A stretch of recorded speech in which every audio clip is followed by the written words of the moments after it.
bersang o'zingni qoshingga chaqir, ko'zimdan o'tolmay sarkashda g'ubor, nomingni aytgan. Assalomu alaykum va rahmatulloh. Hurmatli azizlar, mana ziyoratchilarimiz bilan birgalikda Makka ziyoratiga chiqdik. Alloh taolo bu ziyoratlarini dargohida husni qabul aylab, ikki dunyolarga manfaat bersin.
Allah qalblarda nima xayrli maqsadlari bo'lsa o'zing ato ayla.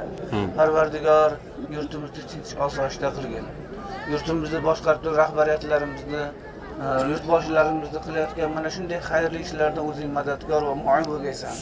Parvardigor hammamizni yanaga kelishlarimizga, yurtimiz yanada farovon bo'lishligini, yanada barkamol bo'lishini, farzandlarimiz barkamol bo'lishini, o'zimiz sog' salomat bo'lishimizni, qanchalari bizni chaqiring deb aytgan, Alloh o'shalarni chaqiramiz, ular ham shu yerga kelsin.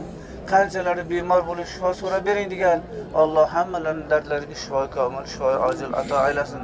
Mana ishlarimizga, dehqonchilarimizga, paxtalarimizga, chorvalarimizga, obro'larimizga Alloh barakot ato aylasin.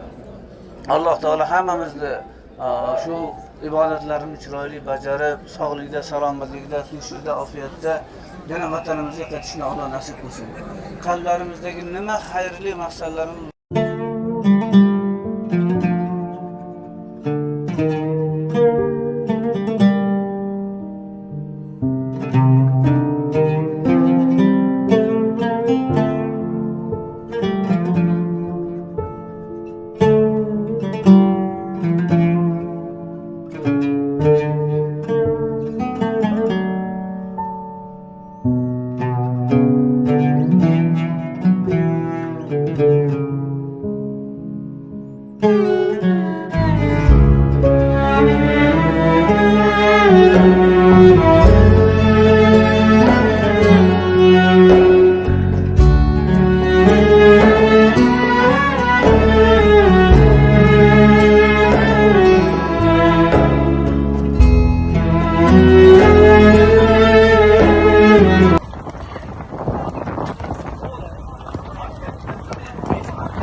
وأجتاز السماء جلالا فأزيد أسراب الغيوم جمالا وألون الدنيا بأجمل بسمة وأكون للخير العميم مثالا أسمو Assalomu alaykum. Sofa Travel'da bugungi kechki ovqati. Bular mevalar. Qulupni, uzum, tarvuz, banan, olma, mandarin. Bular limon, salatlar.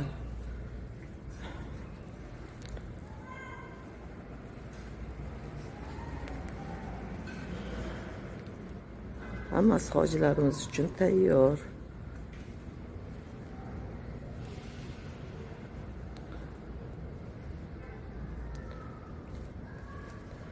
Hozir shomdan chiqib suvlar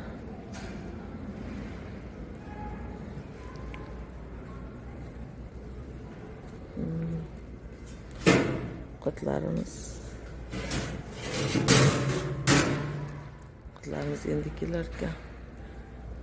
Sharbatlar, choy, kofelar hammasi tayyor.